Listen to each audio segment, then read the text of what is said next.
늦가을 오후 서울 강북의 명문사학재단 본관에는 잿빛 햇살이 길게 스며들고 있었습니다. 대리석 복도에는 묵직한 정숙함이 깔려 있었고 오래된 나무문 뒤로 이사장 장민준의 낮고 단단한 목소리가 들려왔습니다. 그는 오늘도 서류 뭉치를 넘기며 깊은 한숨을 내쉬었죠. 장민준은 50대 후반의 남성이었습니다. 고졸이라면 면접 자리에도 들이지 않던 완고한 교육인, 동시에 명문사학재단의 수장이었습니다. 그는 학문은 계급의 언어라 믿었고 자신이 평생을 바쳐 쌓아온 질서가 흔들리는 것을 가장 두려워했습니다. 그날 오후 그의 아들 장도현이 조심스레 문을 열고 들어왔습니다. 두 사람 사이엔 미묘한 긴장감이 감돌았죠. 도현은 명문대 출신의 건축학 박사로 언제나 아버지의 자랑거리였습니다. 그러나 오늘은 달랐습니다. 도현은 결심한 듯 말했습니다. 아버지, 저 결혼하고 싶은 사람이 있습니다. 민주는 고개를 들었습니다. 그 눈빛에는 잠시 놀람과 경계가 번졌습니다. 누군가 한유라라는 사람입니다. 국립 유물보존처리사예요. 민준의 미간이 서서히 찌푸려졌습니다. 예술 계통인가, 미대 출신인가, 예술 고등학교만 나왔어요. 그 후로는 독학으로 자격증을 땄습니다. 순간 방 안의 공기가 식었습니다. 민주는 말없이 안경을 벗고 잠시 눈을 감았습니다. 그리고 한참 뒤 조용히 말했죠. 도현아, 넌 우리 가문의 이름이 어떤 뜻인지 알고 있지? 우리 집안은 세대를 이어 학문으로 사람을 길러온 집안이다. 그런데 고등학교만 나온 사람이라니. 그건 안 된다. 그의 목소리는 단호했고 그 안에는 오래된 편견이 스며 있었습니다. 도현은 고개를 숙였지만 눈빛만큼은 흔들리지 않았습니다. 유라는 제 인생에서 가장 진실한 사람입니다. 그 말에 민주는 분노와 당혹이 뒤섞인 표정을 지었습니다. 진실이라. 진실로 세상이 바뀌는 줄 아느냐. 세상은 실력보다 간판을 본다. 그날 밤 민주는 집무실에 홀로 남았습니다. 창밖으로는 도시의 불빛이 반짝였지만 그는 한참 동안 오래된 서류함을 바라보다가 조용히 꺼내든 봉투 하나를 손끝으로 만졌습니다. 그 안에는 오래전 무명 화가가 남긴 한 통의 편지가 들어 있었죠. 당신이 내 그림을 거절했을 때 나는 나의 세상도 함께 잃었습니다. 민주는 그 문장을 수십 년째 잊지 못했습니다. 자신은 명문대를 나왔지만 예술 앞에선 늘 불안했습니다. 그리고 오늘 아들이 사랑한다는 여인의 이름이 그의 오래된 죄책감을 건드렸습니다. 그는 밤새도록 생각했습니다. 이 여자가 정말 그런 사람일까? 아니면 또 한 번 세상에 속고 있는 걸까? 그때 문득 떠올랐습니다. 직접 확인해야겠다. 그래. 눈으로 봐야겠지. 그는 다음 날 아침 오래된 옷장을 열었습니다. 먼지 쌓인 한복 차림의 두루마기와 낡은 중절모를 꺼내들며 천천히 중얼거렸습니다.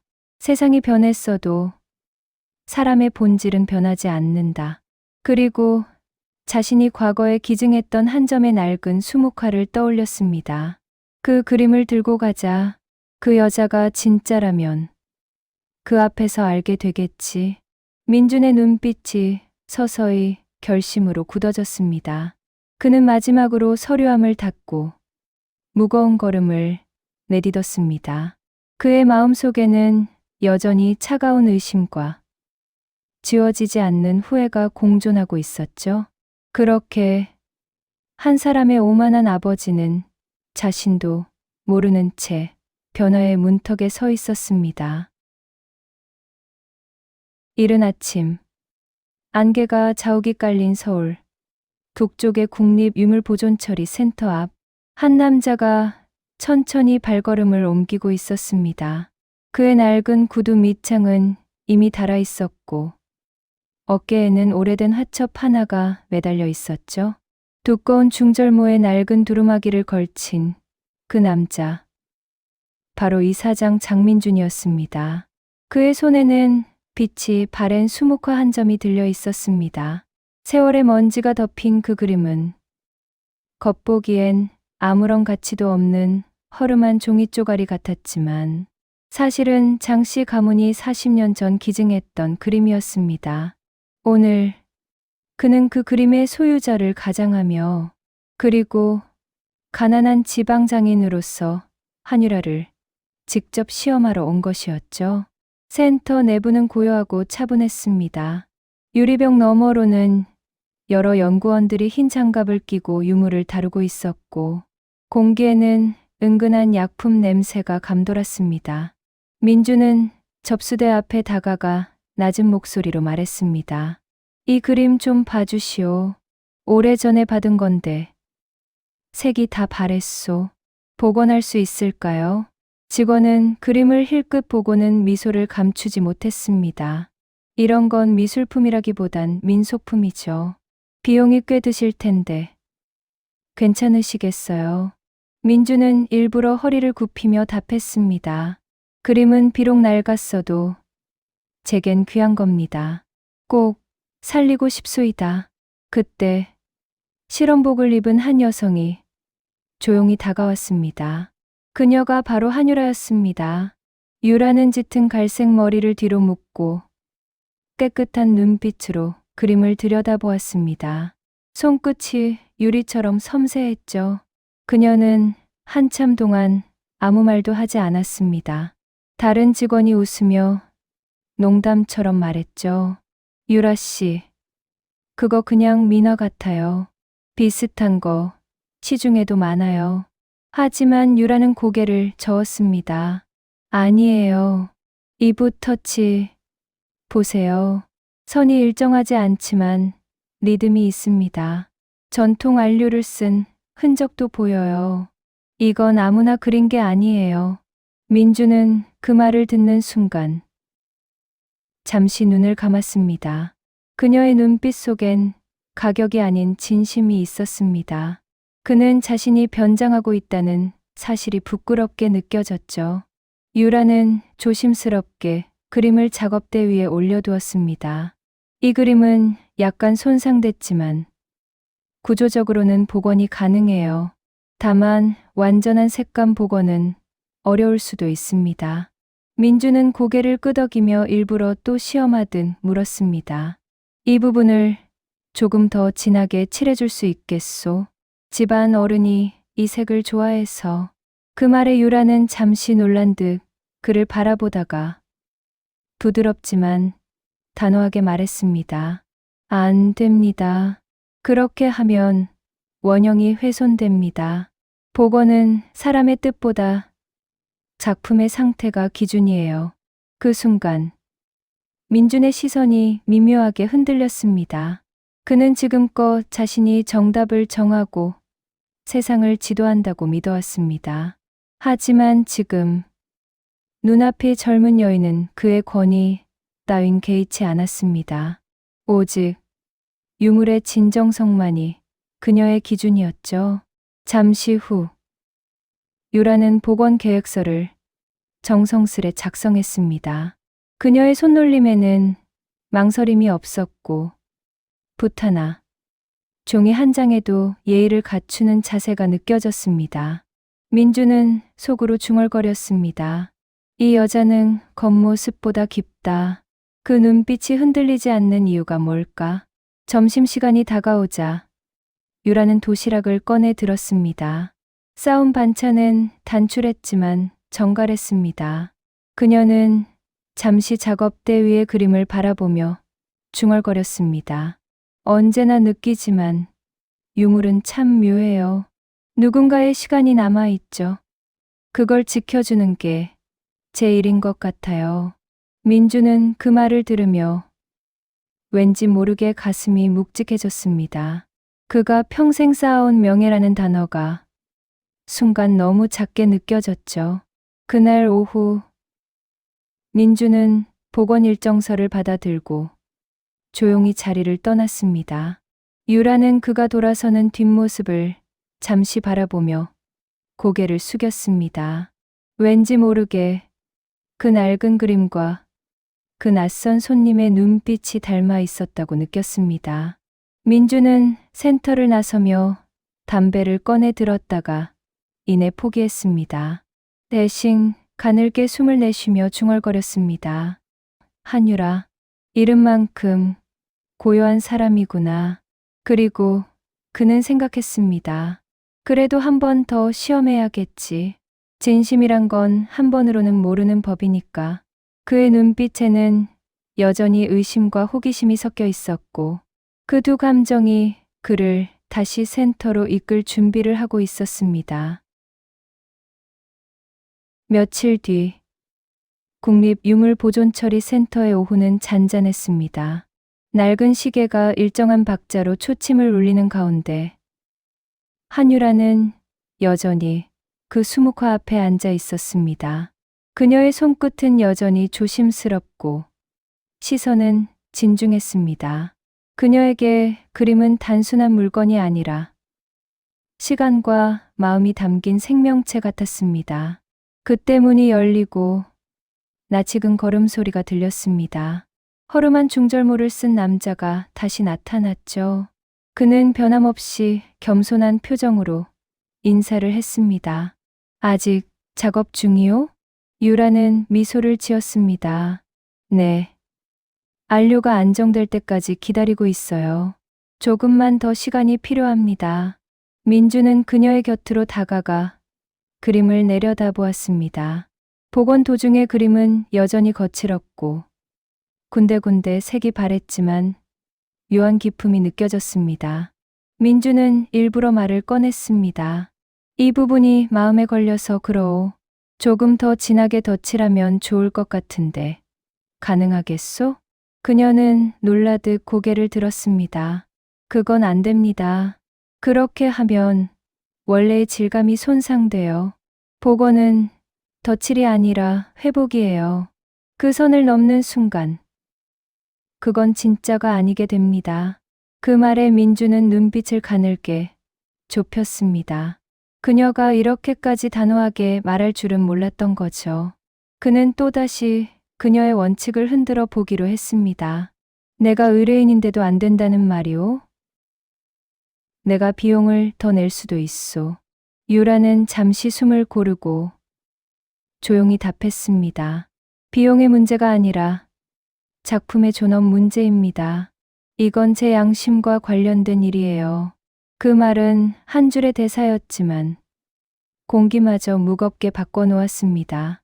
민주는 말없이 그녀를 바라보다가 속으로 복잡한 감정을 느꼈습니다. 양심이라니. 그 단어는 그가 교육자의 길을 걸으며 수없이 사용했던 말이었습니다.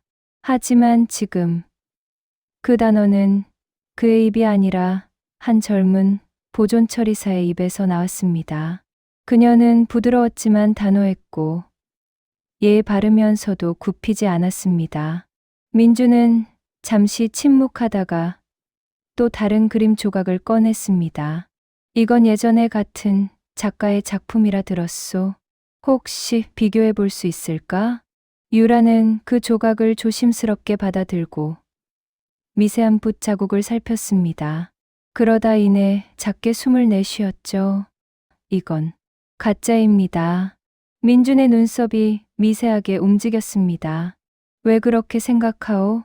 유라는 조용히 대답했습니다. 붓 끝의 리듬이 달라요. 진짜를 그린 사람은 멈춤을 아는 사람이에요. 그런데 이건 그게 없어요. 욕심이 너무 많아요. 그 말에 민주는 순간 말을 잃었습니다. 욕심이 많다. 마치 자신에게 하는 말 같았죠. 그날 그는 유라의 태도에 처음으로 묘한 감정을 느꼈습니다. 그녀는 어린 나이에도 불구하고 그가 평생 말로만 강조해온 진정성을 그대로 실천하고 있었습니다.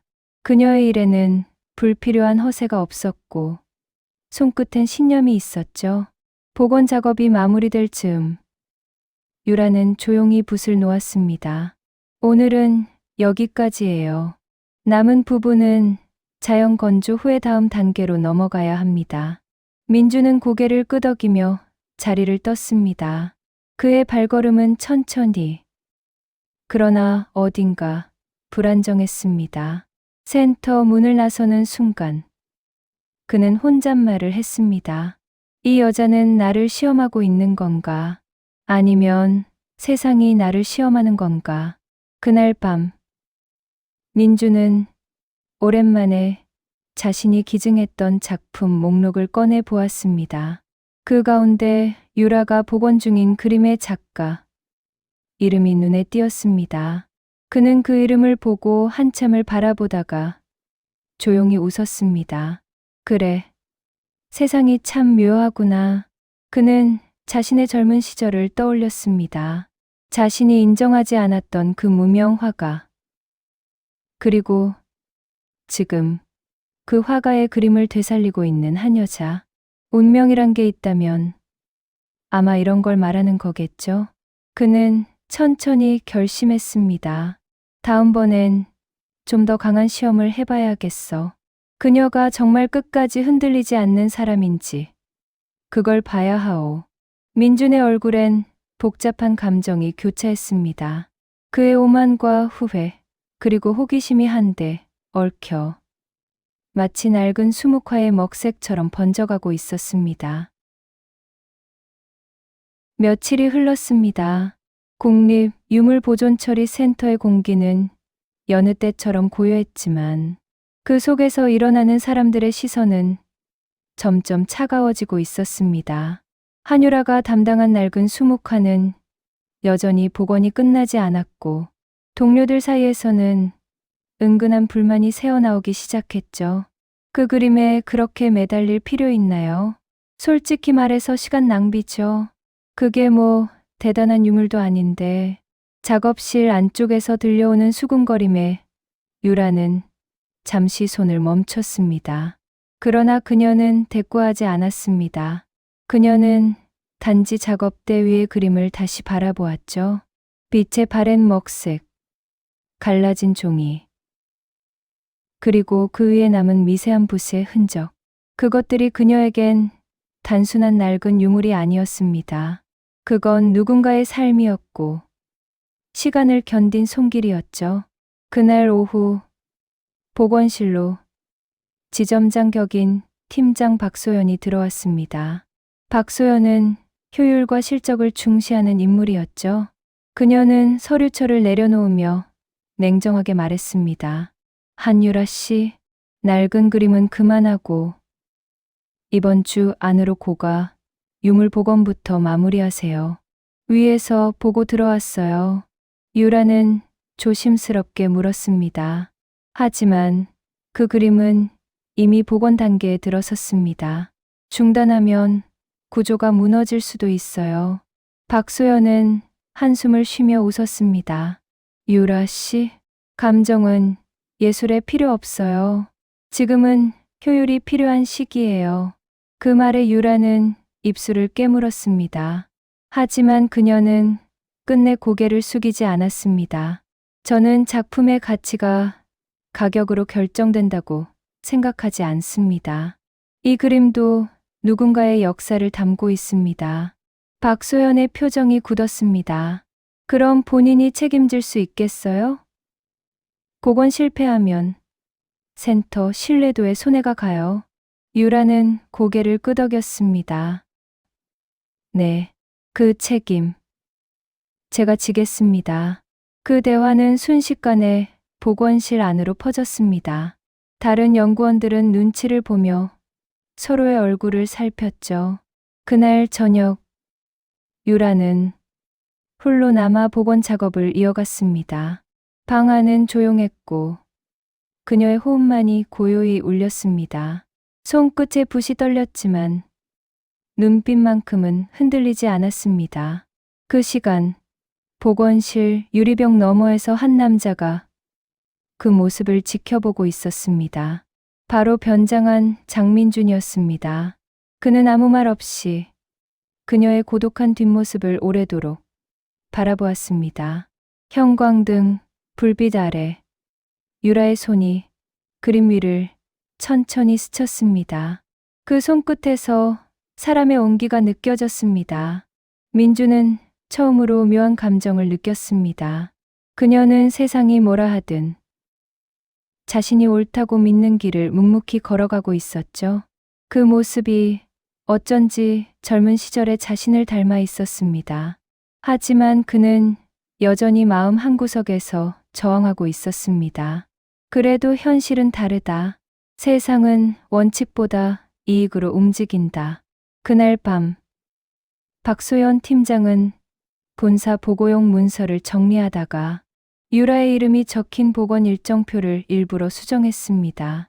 이건 내 책임을 덜기 위한 보험이야. 그녀는 속삭이며 복원 지연의 이유를 담당자의 판단 착오로 기록해 두었죠. 다음 날 아침, 센터 전체 회의가 열렸습니다. 박소연은 냉정한 표정으로 말했습니다.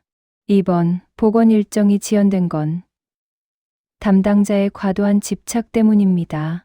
유물 관리에 객관성이 필요합니다. 그 말에 유라는 잠시 숨이 멎었습니다. 하지만 그녀는 반박하지 않았습니다. 그저 손을 가볍게 쥐고 가슴 속으로 다짐했죠. 누가 뭐라 해도 나는 끝까지 지킨다. 진짜를. 회의실 한쪽 구석에서 민준이 그 광경을 보고 있었습니다. 그는 아무 말도 하지 않았지만 눈빛 속에는 짙은 불편함이 번졌습니다.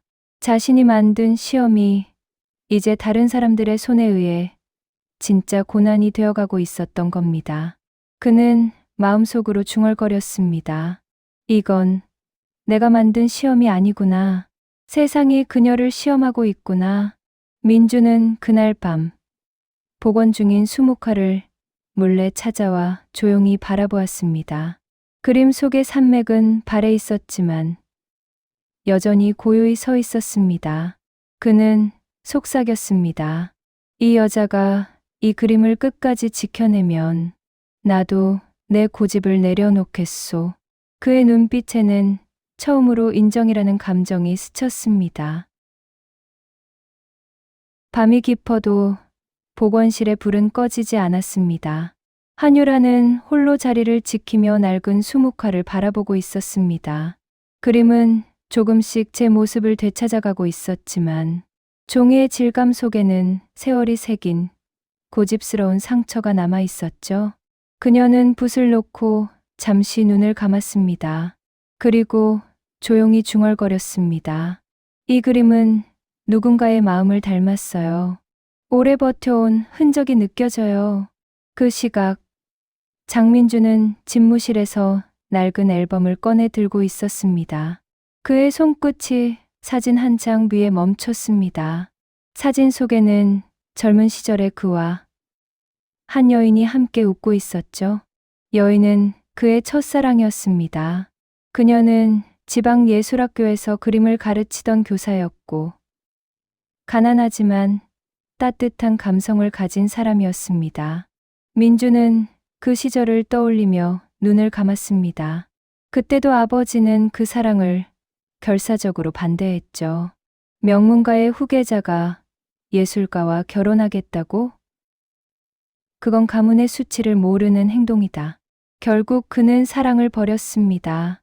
그녀는 떠났고 남은 것은 후회뿐이었죠.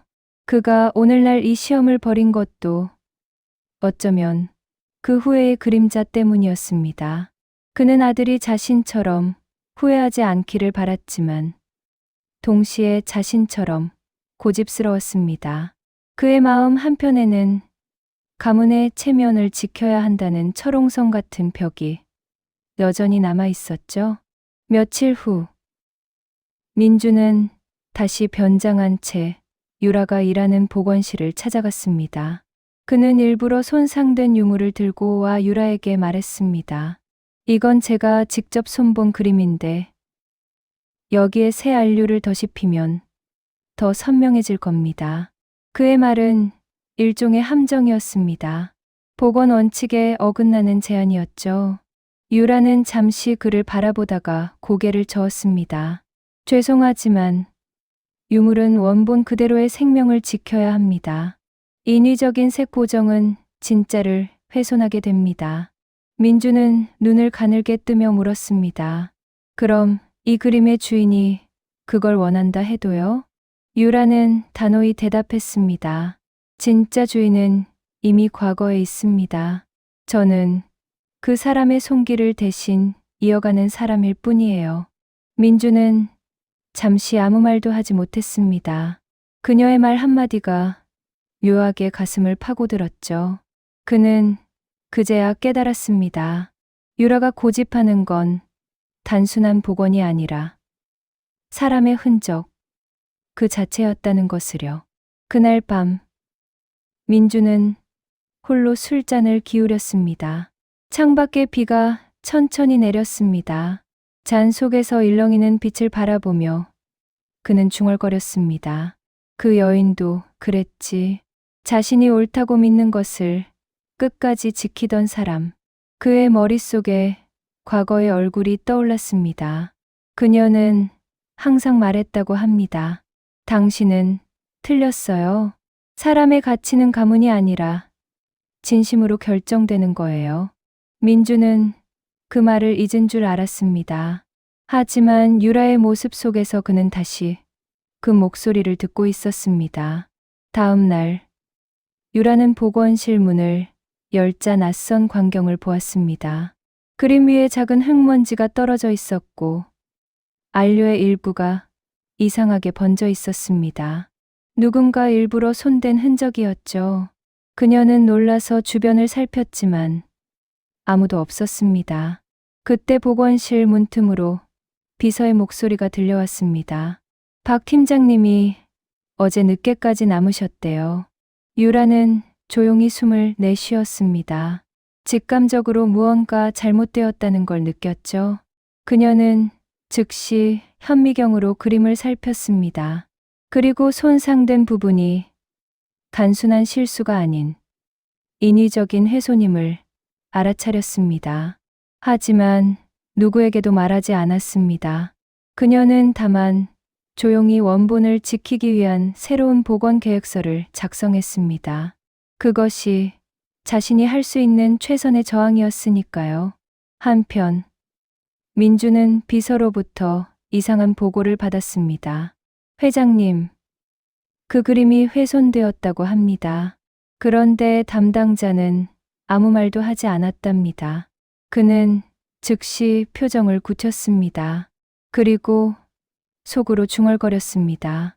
이건 내가 꾸민 시험이 아니야. 이제는 누가 그녀를 지켜줄 것인가.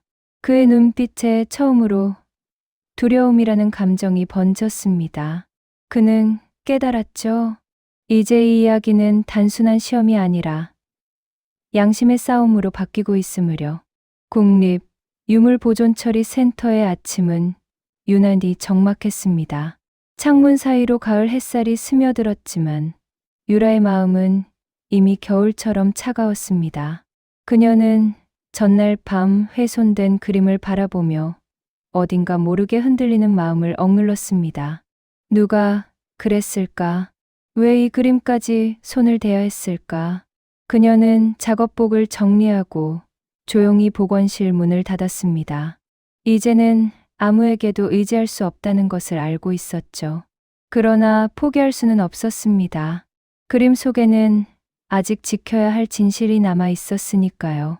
유라는 새벽부터 복원 과정을 다시 점검하기 시작했습니다.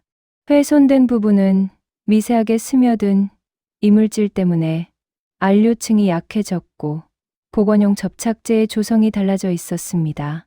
그녀는 하나하나 손으로 닦아내며 중얼거렸습니다. 이건 단순한 실수가 아니에요. 누군가 일부러 흔적을 남긴 거예요. 그 순간 문이 열리고 박소연 팀장이 들어왔습니다. 한유라 씨, 아직도 그 그림이에요? 다른 복원 일정 다 밀렸어요. 유라는 고개를 들지 않았습니다. 이 그림은 누군가가 손댔습니다. 복원이 완전히 무너질 뻔했어요. 박소연은 잠시 멈칫했지만 곧 냉정한 목소리로 대답했습니다. 그건 당신의 관리 소홀일 수도 있잖아요.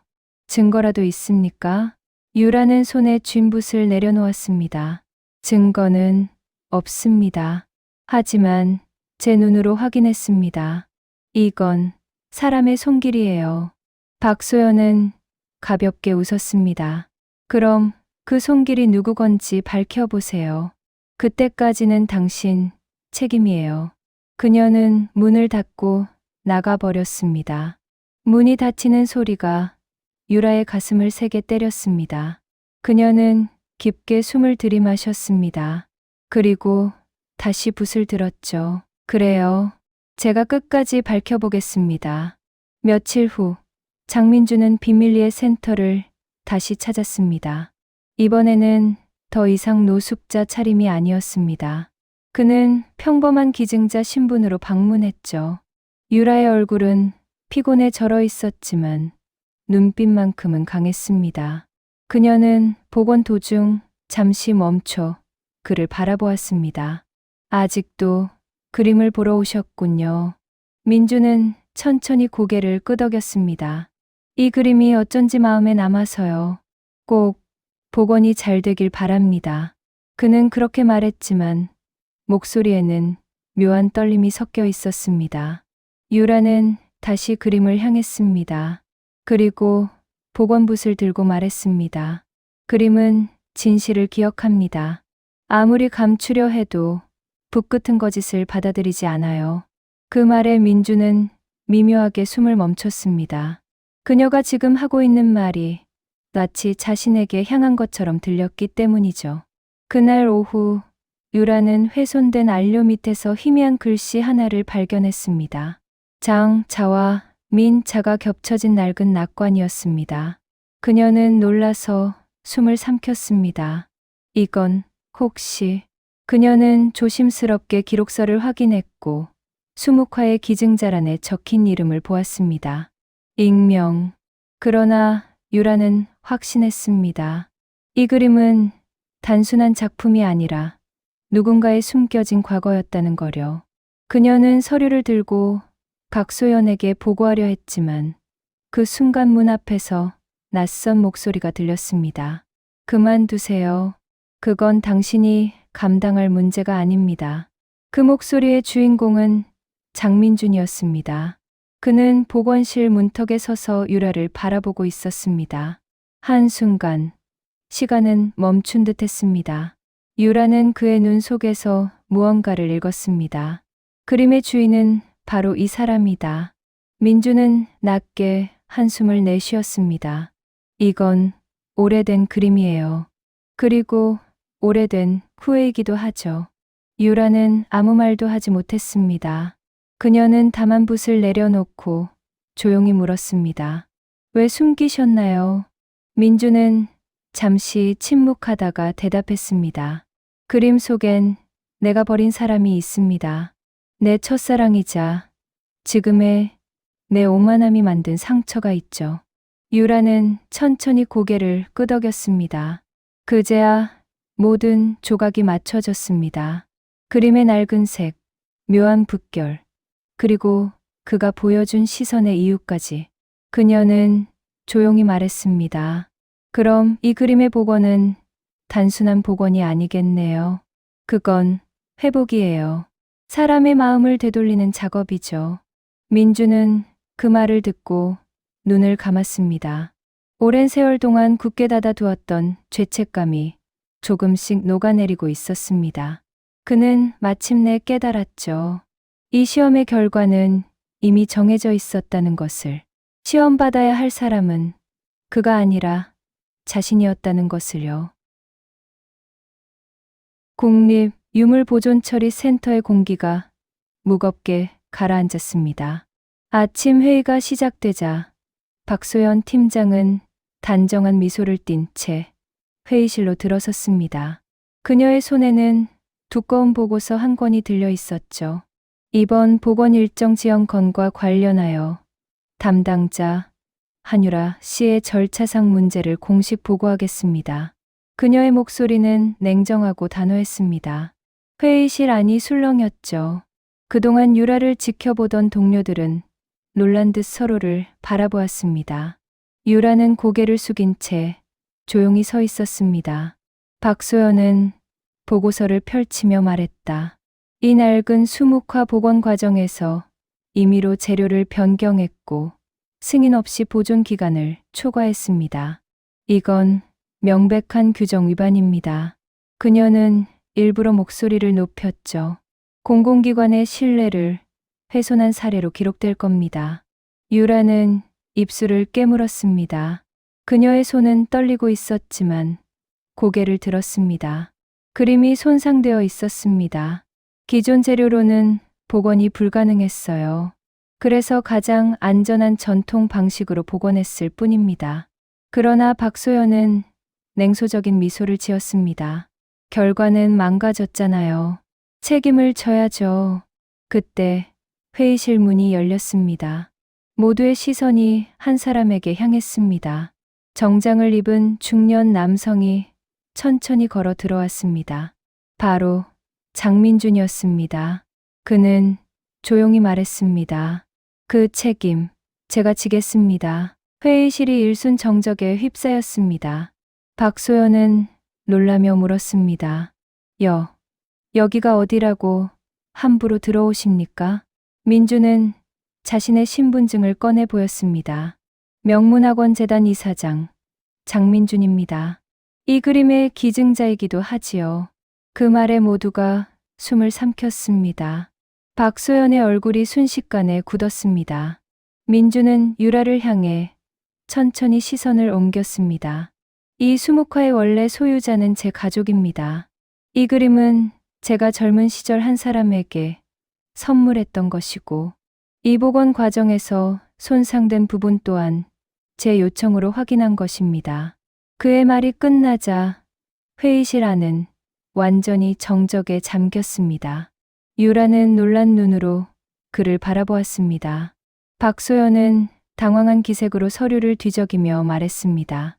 그럼 복원 지연 보고는? 민주는 단호하게 말을 끊었습니다. 허위 보고입니다. 그리고 제가 직접 확인했지만 한유라 씨는 누구보다 철저하게 원칙을 지켰습니다. 그녀는 단 한 번도 유물의 본질을 훼손하지 않았습니다. 그 순간 유라의 눈에 눈물이 맺혔습니다. 그녀는 아무 말도 하지 못하고 그저 고개를 숙였습니다. 민주는 그녀를 향해 고개를 숙이며 말했습니다. 당신의 손끝에서 나는 오래된 진심을 받습니다. 그건 돈으로도 권위로도 만들 수 없는 것입니다. 회의실의 공기가 바뀌었습니다. 누구도 더 이상 말을 잇지 못했습니다. 박소연은 얼굴이 굳은 채 보고서를 덮었습니다. 그리고 억눌린 듯한 목소리로 말했습니다. 이건 오해가 있었던 것 같습니다.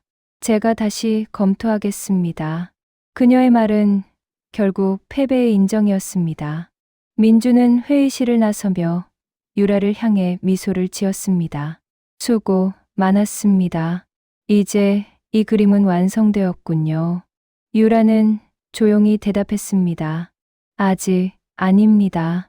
남은 한 부분이 있어요. 그녀는 복원실로 돌아가 그림의 마지막 붓질을 시작했습니다. 민주는 그 뒤에서 묵묵히 지켜보았습니다. 그녀의 손끝이 마지막 금을 채우자 그림의 풍경은 마치 새벽의 빛처럼 살아났습니다. 빛바랜 산맥이 온전히 연결되었고 한때 갈라졌던 부분이 부드럽게 이어졌습니다. 유라는 붓을 내려놓으며 속삭였습니다. 이제야 완성됐습니다. 상처를 덮은 게 아니라 그 흔적을 존중했어요. 민주는 눈을 감으며 천천히 고개를 끄덕였습니다.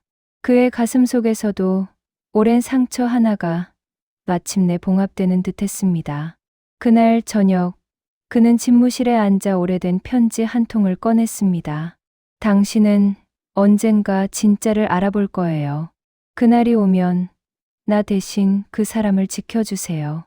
편지는 젊은 시절 그가 버린 여인이 남긴 마지막 말이었습니다. 민주는 조용히 중얼거렸습니다. 당신 말이 옳았소. 나는 너무 늦게 배웠소. 그리고 그는 펜을 들어 새로 편지를 썼습니다. 유라 씨에게 당신의 손끝이 내 마음을 복원했습니다. 며칠이 흐르고 국립유물보존처리센터는 한층 분주해졌습니다. 낡은 수묵화의 복원이 성공적으로 마무리되었다는 소식이 퍼지자 외부에서는 작게나마 축하의 분위기가 감돌았죠. 유라는 여전히 조용히 자신의 책상에 앉아 기록을 정리하고 있었습니다. 복원 과정을 되짚으며 그녀는 그동안의 긴 싸움이 꿈만 같다고 느꼈습니다. 하지만 마음 한켠에는 아직 마무리되지 않은 무언가가 남아 있었습니다. 그림은 완성되었지만 그 그림이 품고 있던 진심과 상처는 아직 말로 표현되지 못했죠. 그날 오후 센터 전시관에서 전통과 복원의 의미라는 특별 전시회가 열렸습니다. 그 중심에는 유라가 복원한 수묵화가 걸려 있었습니다. 관람객들은 빛바랜 산맥과 흐릿한 하늘, 그리고 그 속의 고요함을 감탄하며 바라보았습니다. 그림 앞에는 작게 적힌 문구가 붙어 있었습니다. 본래의 상처를 감추지 않고 그것을 품어 안은 복원. 행사장 한쪽에서 장민주는 조용히 그 문구를 읽고 있었습니다. 그는 예전보다 훨씬 부드러워진 얼굴로 그림을 바라보고 있었습니다. 그 옆으로 그의 아들 장도윤이 다가왔습니다. 아버지, 유라 씨가 왔어요. 민주는 고개를 돌렸습니다. 유라가 단정한 정장 차림으로 다가왔습니다. 그녀의 얼굴에는 이전보다 성숙한 평온함이 스며 있었습니다. 두 사람은 잠시 말없이 그림을 함께 바라보았습니다. 유라가 조용히 말을 꺼냈습니다. 이 그림은 결국 그 시절의 진심을 복원한 셈이네요. 민주는 고개를 끄덕였습니다. 당신 덕분입니다. 나는 그동안 체면이란 이름으로 사람의 마음을 덮어버렸지요. 그런데 당신은 그 상처를 덮지 않고 드러내며 오히려 그것을 아름답게 만들었어요. 유라는 미소 지었습니다. 그림도 사람도 마찬가지예요. 상처를 없애려 하면 부서지고 그대로 품으며 살아남아요. 그 말에 민주는 잠시 말을 잇지 못했습니다. 그녀의 한마디가 마치 오랜 세월 자신이 듣지 못했던 고백처럼 들렸기 때문이죠. 그는 조용히 손을 내밀었습니다. 이제야 진심으로 인사드릴 수 있겠군요. 당신을 제 아들의 인생에 드리게 해줘서 고맙습니다. 유라는 놀란 듯 눈을 크게 떴지만 곧 고개를 숙이며 말했습니다. 저야말로 감사드립니다. 저를 믿어주셔서요. 그때 민주는 전시된 그림을 한참 바라보다가 작은 목소리로 중얼거렸습니다. 이 그림 속 산맥은 결국 이어졌군요. 사람의 인연도 그렇겠죠. 한때 끊어진 것 같아도 결국 다시 만나게 되는 법이니까. 그는 오래전 자신이 버린 첫사랑의 얼굴을 떠올렸습니다. 그리고 문득 깨달았습니다. 그 여인이 남긴 마지막 부탁 언젠가 진짜를 알아볼 거예요. 그 말이 지금 이 순간을 예언했던 듯했습니다. 전시회가 끝나갈 무렵 민주는 유라에게 한 권의 노트를 건넸습니다. 그 안에는 그가 기증했던 유물의 복원 기록과 새로 쓴 편지가 함께 들어 있었습니다. 당신이 복원한 것은 그림이 아니라 내 믿음이었습니다. 학벌보다, 배경보다 사람이 더 귀하다는 걸 알게 해줘서 고맙습니다. 유라는 조용히 그 노트를 닫았습니다. 그녀의 눈가에는 눈물이 맺혔지만 그 미소는 한층 따뜻했습니다. 이제 이 그림은 진짜로 완성됐네요. 민주는 고개를 끄덕이며 말했습니다. 아니요. 이제 시작이죠. 이 복원이 끝나야 비로소 새로운 인연이 그려질 테니까요. 그 순간 조명이 천천히 꺼지며 전시장에는 잔잔한 빛이 스며들었습니다. 유라의 복원된 그림이 그 속에서 은은하게 빛났습니다. 그 빛은 마치 과거와 현재, 상처와 회복, 오만과 진심이 하나로 이어진 인정의 순간을 상징하듯 고요히 일렁였죠. 민주는 조용히 속삭였습니다. 이제야 알겠소. 진짜 가문의 품격, 사람의 마음을 알아보는 눈이었소. 그의 목소리에는 회한이 아닌 따스한 평화가 담겨 있었습니다. 그리고 그 순간 모든 것이 완성되었습니다.